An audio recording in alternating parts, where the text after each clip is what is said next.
ইফতারিতে আর কত ভাজা পোড়া খাবেন, এখন বানিয়ে নিন চিকেন চাপ আর নান রুটি। এই জন্য আমি চিকেন চাপের রেসিপিটা আপনাদের সাথে শেয়ার করছি। কিছু বাটা মশলা নিয়েছি আর নিয়েছি টক দই। এখানে টক দই ছিল 2 টেবিল চামচ। এরপরে নিয়েছি আদা বাটা, রসুন বাটা, গোলমরিচের গুঁড়া আর নিয়েছি গরম মশলা বাটা। সব কিছুই আধা চা চামচ করে নিয়েছি। রসুন বাটাটা 1 চা চামচ নিয়েছি। এরপরে এখানে নিয়েছি সয়া সস 1 চা চামচ, লেবু নিয়েছি 1 টুকরো পরিমাণ। এখন এই সবগুলো মশলা মেশাতে হবে। এরপরে আমি এখানে মরিচের গুঁড়ো দিয়ে দিচ্ছি 1 চা চামচ, ধনিয়ার গুঁড়া দিচ্ছি আধা চা চামচ, টেস্টিং সল্ট দিচ্ছি আধা চা চামচের থেকে একটু কম, এটা অপশনাল, স্বাদ বাড়ানোর জন্য। মশলাটা একটু মিশিয়ে নিয়ে চিকেনগুলো মিশিয়ে নিচ্ছি। চিকেন আমি পাতলা পাতলা করে স্লাইস করে কেটে নিয়েছি, যেন মশলাগুলো একেবারে ভালোভাবে মিশে যায়। সুন্দর করে চিকেনের সাথে মশলাগুলো মাখিয়ে নিতে হবে।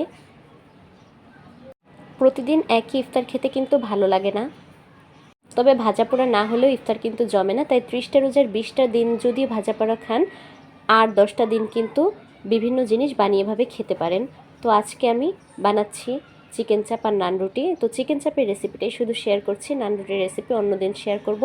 এখন এখানে নিয়েছি বেসন। বেসনে লবণ হলুদ কিচ্ছুই দেওয়া লাগবে না, শুধু বেসনের চিকেন চাপটা এপিট ওপিট করে বেসন লাগিয়ে নিব। লাগিয়ে একটা ঝাড়া দিয়ে পাশে রাখবো।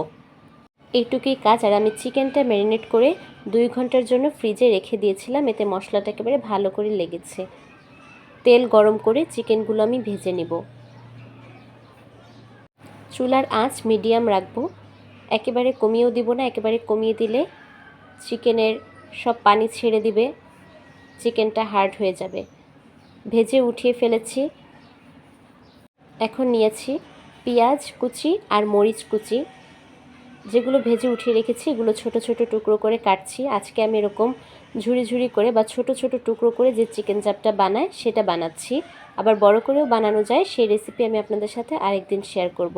সবগুলো ছোট করে কেটে নিলাম। এখন পেঁয়াজ নিয়েছি এখানে আমি বড় সাইজের 4টা, আর মরিচ নিয়েছি এখানে আমি এরকম 4-5টা, আপনারা স্বাদ অনুযায়ী।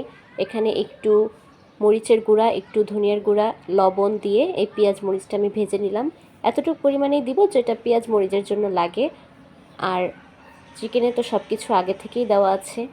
সুন্দর করে মিশিয়ে নামিয়ে ফেলবো। চিকেনটা কিন্তু রান্না হয়ে গেছে। আর দেখেন আমার নান রুটির ডোটা কী পরিমাণ ফুলেছে। নান রুটির ডোটা যদি ফুলে তাহলে বুঝবেন যে নান রুটিটাও কিন্তু অনেক সুন্দর হবে।